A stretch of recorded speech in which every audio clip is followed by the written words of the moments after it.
Welcome back to our family homely spices. ഇന്ന് നമ്മൾ തയ്യാറാക്കാൻ പോകുന്നത് വീണ്ടും ഒരു ഈവനിങ് സ്നാക്ക് തന്നെയാണ്. ചക്കയപ്പാണ് ഉണ്ടാക്കുന്നത്. ചക്ക വരട്ടൊന്നും ചെയ്യാതെ ഇൻസ്റ്റൻ്റായിട്ട് നമുക്ക് ഉണ്ടാക്കാൻ പറ്റുന്ന ഒരു ചക്കയപ്പം. അതിനായിട്ട് നമുക്ക് എന്തൊക്കെയാണ് വേണ്ടതെന്ന് നോക്കാം.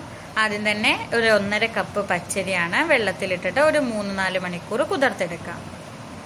അതിനുശേഷം ഒരു 6 അച്ച് ശർക്കര കുറച്ച് വെള്ളത്തിൽ ഒന്ന് പാവാക്കി എടുത്തിട്ടുണ്ട്.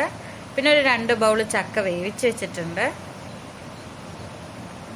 ഇനി നമുക്കിതൊക്കെ ഒന്ന് അരച്ചെടുക്കാം. അതിനായിട്ട് ജാറെടുക്കുക. അതിലേക്ക് നന്നായി കഴുകി വൃത്തിയാക്കി വെച്ചിട്ടുള്ള പച്ചരി, കുതിർത്ത് വെച്ചിട്ടുള്ള പച്ചരിയാണ്, അതിട്ടിട്ട് നമുക്കൊന്ന് അരച്ചെടുക്കാം. ഇത് അരയ്ക്കാൻ വേണ്ടിയിട്ട് നമ്മൾ ഉപയോഗിക്കുന്നത് നമ്മുടെ ശർക്കരപ്പാവ് തന്നെയാണ്. ശർക്കരപ്പാവ് ഒഴിച്ചിട്ട് നമുക്കിതൊന്ന് അരച്ചെടുക്കാം.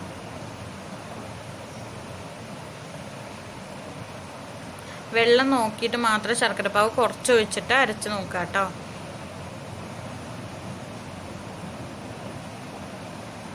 അപ്പം നമ്മളൊരു 3/4 ഭാഗം ശർക്കരപ്പാവിന് ഒഴിച്ചു കൊടുത്തിട്ടുണ്ട്. ഇത് നന്നായിട്ടൊന്ന് അരച്ചെടുത്തു. കണ്ടോ, ഈ ഒരു കൺസിസ്റ്റൻസിയിൽ തന്നെ ആയിരിക്കണം. അപ്പം നമ്മുടെ മാവ് റെഡിയായി. ഇനി നമുക്ക് ഇതിലേക്ക് ചക്കയും കൂടി അരച്ചൊഴിക്കാനുണ്ട്. ചക്ക നമ്മളൊരു കുറച്ച് വെള്ളം ഒഴിച്ചിട്ട് നമ്മൾ വേവിക്കുക. പിന്നെ ചക്കയിൽ നിന്ന് വെള്ളം ഇറങ്ങും ചെയ്യും. അപ്പോൾ വളരെ കുറച്ച് മാത്രം, പിന്നെ വെള്ളമൊന്നും ഒഴിക്കേണ്ട ആവശ്യമില്ല അരയ്ക്കാനായിട്ട്. അപ്പോൾ വേവിക്കുമ്പോഴും കുറച്ച് മാത്രം വെള്ളം ഒഴിക്കാൻ നോക്കുക. നമ്മൾ ഈ ചക്ക ഇങ്ങനെ തന്നെ വെറുതെ അരച്ചെടുക്കുന്നേ ഉള്ളൂ.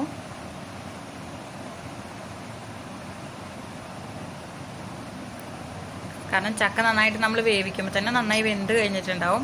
അപ്പോൾ അതൊന്ന് പേസ്റ്റ് രൂപത്തിലാക്കുക എന്നുള്ളത് മാത്രമേ ഉള്ളൂ കേട്ടോ. അപ്പോൾ നമ്മുടെ ചക്കയൊക്കെ ഇട്ടിട്ട് നമ്മളൊന്ന്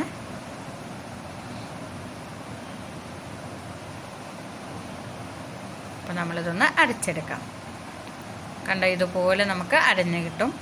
ഇനി ഇതിനെ കൂടി നമുക്ക് ആ മാവിലേക്ക് ചേർത്ത് കൊടുക്കാം.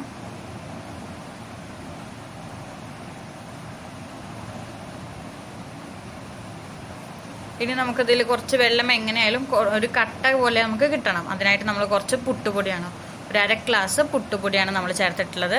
വെള്ളം കൂടിയ കുറച്ചുകൂടി പുട്ടുപൊടി ചേർത്ത് കൊടുക്കുക കേട്ടോ. എന്നിട്ട് നന്നായിട്ട് മിക്സ് ചെയ്ത് ഇതായി ഒരു കൺസിസ്റ്റൻസിയിലാക്കിയെടുക്കുക. അത് 1/2 മണിക്കൂർ റെസ്റ്റ് ചെയ്യാൻ വെക്കും വേണേ. ഇനി നമുക്കതിലേക്ക് തേങ്ങയാണ്, ഒരു തേങ്ങ ചിരകി വെച്ചതാണത്. നമുക്ക് ചിരകി വെച്ചിട്ടുള്ള തേങ്ങ ഇതിലേക്ക് ചേർത്ത് കൊടുക്കാം.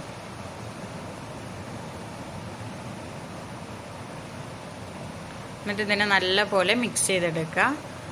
അപ്പോൾ എല്ലാം മിക്സായി വന്നിട്ടുണ്ട്. ഏലക്കാപ്പൊടി ഇട്ട ശേഷം നമ്മളിതൊരു 1/2 മണിക്കൂർ റെസ്റ്റ് ചെയ്യാൻ വെച്ചു.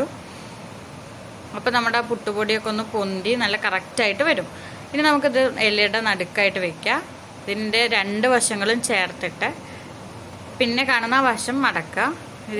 ഇതിൽ കാണിക്കുന്ന അതേപോലെ തന്നെ മടക്കി കഴിഞ്ഞാൽ നല്ല പെർഫെക്റ്റ് ആയിട്ട് തന്നെ അങ്ങനെ പുറത്തൊന്നും പോവാതെ തന്നെ കിട്ടും. വേണമെങ്കിൽ ഇതിൻ്റെ മുകളിൽ കൂടെ വാഴയുടെ ഒരു നാര് കൂടി നമുക്കൊന്ന് ചുറ്റി കൊടുക്കാം. അപ്പം നമ്മൾ ഇത് തട്ടുള്ള ഇഡ്ഡലി പാത്രം ആയതുകൊണ്ട് തന്നെ ഒരു തട്ട് വെച്ചിട്ടാണ് അതിൻ്റെ മുകളിൽ വെച്ചിട്ടുള്ളത്. സ്റ്റീം ചെയ്യുന്ന പാത്രം ഉണ്ടെങ്കിൽ അതിൽ വെച്ചാൽ മതി കേട്ടോ.